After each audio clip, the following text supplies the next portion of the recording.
Brothers and sisters, lend me your ears. A storm is rising from the dust of the Sahel, and it carries not only hunger, but also revelation. For too long, Africa was painted as a beggar at the world's gate, waiting for aid, waiting for chemicals sprayed from foreign skies, waiting for salvation packaged in barrels and debts. But one day, a young captain stood before the people of Burkina Faso and spoke words the world could not cut, words the editors could not silence. This is not chaos. This is strategy. And what was that strategy? Not missiles, not chemicals, not loans tied with chains, but chickens, simple, humble, countless chickens, rising like an army of wings and beaks, laughed at, ridiculed, dismissed. Yet in the ridicule, a fire was kindled. In the laughter, a revelation was born. This is more than a story of poultry. It is a sermon about dignity. It is a parable about defiance. It is a testimony that African sovereignty can sprout even from feathers and soil. If you believe Africa deserves to rise on its own terms, hit that subscribe button right now and stay with us till the end of this message. The sky above the Sahel was heavy with dust, and the land beneath it cracked like pottery under the burning sun. Year after year, farmers of Burkina Faso rose at dawn with hope in their hands, only to see that hope devoured before noon. Locusts descended like living storms, chewing through sorghum and millet, until golden seas became dry stalks. Caterpillars marched across maize fields, turning green abundance into barren dust. Mothers stood in silence as months of toil vanished in a single afternoon. The people wept, not because they were lazy, not because they lacked wisdom, but because an ancient plague had returned in modern times, fiercer than headlines could capture. And when the pests came, so too did the foreigners. Aeroplanes sprayed pesticides from the sky, chemicals imported at staggering costs. They arrived late, they arrived poisoned, and they left the soil weaker than before. Villagers saw their crops shrivel not only under insect jaws, but under foreign toxins. And worse, they saw their independence shrivel too. For each barrel of pesticide carried with it another chain, another debt, another lecture, another silence demanded before international donors. This was the price of dependency. This was the language of control. But into this cycle of despair walked a young soldier, Captain Ibrahim Traore. He had seen with his own eyes the bowed heads of farmers, the quiet surrender before solutions dictated from afar, and something in his spirit rebelled. He asked a question his advisors called dangerous, his critics called foolish, and his enemies called reckless. Can we fight this battle with our own hands, with our own wisdom, with our own creatures? That question was not just ecological. It was spiritual. It was political. It was a trumpet sounded in the wilderness, a challenge to decades of dependency. For every answer that came from Paris, from Brussels, from Washington, there was silence when asked what Africa herself could do. And so Traoré looked not to the skies, not to the ports, but to the soil itself. There, scratching in the dust, overlooked and mocked, lived the creature he would choose, the chicken. To foreign ears, it was absurd. 1 million chickens against 1 billion insects? To Western journalists, it was theater. To his critics at home, it was a gamble too wild for a nation so fragile. Yet Traoré did not flinch. He looked at those humble birds and saw not ridicule, but revelation. Each chicken, he declared, was a soldier. Each beak was a weapon. Each claw was a line of defense. Multiply that soldier by 1 million, and suddenly you had an army born from African soil, commanded not by foreign donors, but by the people themselves. This was never only about pest control. It was about sovereignty. It was about breaking the cycle of waiting, of begging, of importing salvation wrapped in poison. It was about declaring that the poorest of nations could craft solutions with their own hands. And so, with the eyes of the nation upon him, Captain Ibrahim stood before Parliament and proclaimed, "This is not chaos, this is strategy." Some laughed, some mocked, some shook their heads. But in the villages, where hunger was gnawing and despair was thick as dust, people whispered, "If not this, then what? If not now, then when?" The plan was set. Trucks were loaded. Crates were stacked high with restless wings. The government mapped routes like a military campaign, ensuring every province, every village, every farm would receive its share of this feathered army. Soldiers prepared convoys. Elders prepared fields. Children listened in awe as rumors spread that chickens, ordinary chickens, were about to become the guardians of their land. And then came the morning. The roads of Ouagadougou trembled under the weight of lorries filled with birds. Villagers lined the streets, eyes wide with disbelief and hope. Farmers, weary from years of watching their harvests vanish, stood in silence. Children giggled and shouted, running barefoot after the trucks, their laughter mingling with the clucks of a million impatient wings. The nation held its breath. Could chickens truly save them from the scourge of locusts? Could feathers and beaks succeed where barrels of chemical had failed? The crates stood waiting in the fields. The dawn light painted the savannah in gold, and as the first locks were unfastened, the hinges creaked and the wooden doors swung open. What happened next would silence the laughter of the world and turn ridicule into revelation. The first crate opened with a groan of wood against metal, and in that instant thousands of wings beat against the morning air. Feathers scattered like confetti across the savannah. Out they came, a torrent of clucks and flapping, chickens bursting into the fields as though they too understood their mission. Children squealed with delight, running after the birds, their laughter echoing through the villages. Farmers, hardened by years of loss, watched in silence, their disbelief heavy as stone. Could it be true? Could such humble creatures turn the tide? At first it seemed chaotic, almost comical. The birds darted in every direction, scratching at the soil, flapping into millet stalks, pecking at maize leaves. Some villagers shook their heads, whispering, "This is madness." Yet within hours, eyes widened. The chickens were chasing caterpillars, devouring beetles, scattering locust nymphs with relentless hunger. Every peck was a strike against despair. Every feathered charge was a defense line forming across the fields. Children began to chant, "The chickens are fighting for us! The chickens are fighting for us!" And slowly, the farmers joined in. Murmurs of awe passed through the crowd. Where once there had been silence of resignation, now there was the sound of hope cracking through like dawn after a long night. But beyond those fields, across the seas, the laughter had only just begun. Western reporters sharpened their pens, filling headlines with mockery. "Burkina Faso goes to the birds," they sneered. International commentators dismissed it as poultry theatrics, predicting outbreaks of disease, wasted millions, and chaos disguised as strategy.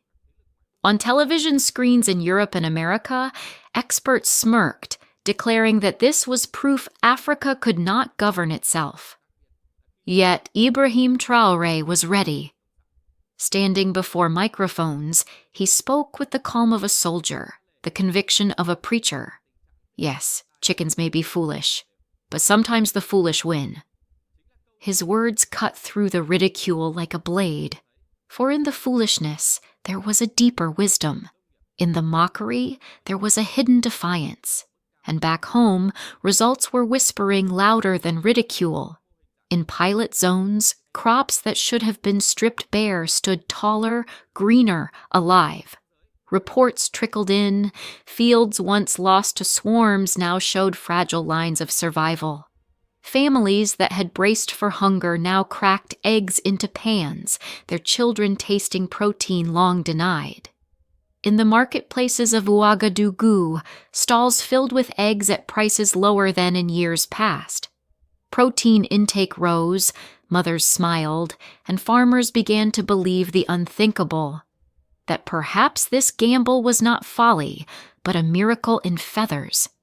Still, doubts lingered. Critics at home grumbled that it was unsustainable. Some elders wondered if this was merely a temporary reprieve. International agencies warned of risks. Yet the people had seen something undeniable with their own eyes.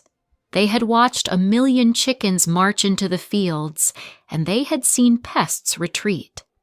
And that vision was more powerful than any report, any headline, any insult from abroad. For the first time in decades, the people of Burkina Faso felt they were not invisible. They were not helpless. They were not waiting for saviors in distant capitals. They were watching their own hands, their own soil, their own creatures carve out a chance for survival. And that feeling, brothers and sisters, is stronger than ridicule, stronger than fear, stronger even than hunger. The laughter of the world was still loud, but in the villages of the Sahel, a new sound was rising. A murmur of pride, a whisper of sovereignty, a seed of defiance planted deep in the heart of the people. But as the chickens scratched the soil and devoured the pests, a larger question began to take shape. Could this gamble become more than survival? Could it become sovereignty? The days turned into weeks, and what began as an experiment soon became a movement. Across Burkina Faso, the effects could no longer be denied. In fields where chickens roamed, sorghum stalks stood taller. Maize cobs grew heavy, their golden kernels safe from the jaws of caterpillars. Millet, once devoured in a single night, now swayed in the wind, stubbornly alive. Families who had braced themselves for hunger now sat down to meals where hope was no longer a dream, but a reality on the plate. The first harvest season after the release brought numbers that shook the nation. Reports from the Ministry of Agriculture estimated nearly $70 million worth of grain saved from destruction. For a landlocked country long forced to import food, this was more than a relief. It was a revelation. It was proof that salvation could come not from foreign chemicals, but from African soil, from African hands, from African creatures. And the impact went beyond the fields. In the marketplaces, stalls overflowed with eggs sold cheaper than in years past. For the first time, rural families could afford protein daily.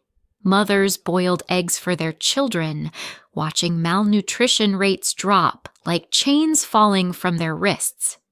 In school feeding programs, scrambled eggs appeared on plates, fueling minds once dulled by hunger, and every child who tasted that nourishment tasted dignity too. Economically, a pulse of life surged through villages. Instead of buying costly pesticides from abroad, farmers invested in local feed and simple veterinary care. Poultry stalls multiplied, small cooperatives formed. Women, entrusted with 30% of the flock, rose with new power. For generations, rural women had been the backbone of agriculture yet excluded from its rewards. Now, with hens in their hands, they fed their children, sold eggs at roadside stalls, bought books for school, reinvested in breeding stock. On village radios, mothers spoke with pride. For the first time, the government trusts us with the future. Politically, the gamble became untouchable. Opposition voices that once mocked the program found themselves silenced. not by censorship, but by the testimonies of farmers whose fields had survived, mothers whose children no longer went hungry. To criticize the chickens was to criticize the people themselves, and no politician could survive such folly. And socially, something deeper took root.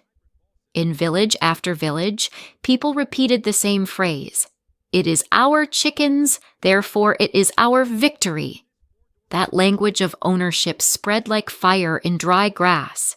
The chickens no longer belonged to the government nor to international donors. They belonged to the people.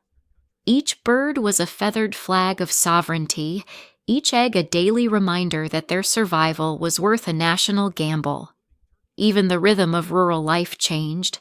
Children laughed as they scattered feed, elders discussed strategies for breeding, families built coops with pride. Chickens were no longer background noise. They were frontline defenders, symbols of resilience. Markets buzzed with energy, not from foreign imports, but from local hands, local trade, local pride. And beyond the numbers, beyond the markets, beyond the politics, something intangible but powerful was stirring. For decades, Burkina Faso had been labeled poor, fragile, dependent. But as one farmer told a radio host, "When I see the chickens in my field, I do not see poverty. I see possibility." This was the true harvest, the psychological harvest, the lifting of heads once bowed, the straightening of backs once bent, the return of a voice once silenced. If 1 million chickens could break the cycle of dependency, what else could Africa achieve with its own hands? Tell me in the comments below, because your answer may shape the vision of a continent. At first, the world looked on with scorn. Western newspapers mocked the project as poultry theatrics. Television pundits chuckled that Burkina Faso had gone mad. Aid agencies predicted disaster, outbreaks of disease, wasted funds, ecological imbalance. In Washington, in Paris, in London, commentators shook their heads, confident that ridicule would be the final word. But ridicule, brothers and sisters, has a short memory when facts rise to meet it. As reports emerged of grain preserved, markets stabilized, and malnutrition declining, curiosity began to replace laughter. What had once been dismissed as absurd slowly transformed into a subject of research. Western universities sent students to study the results.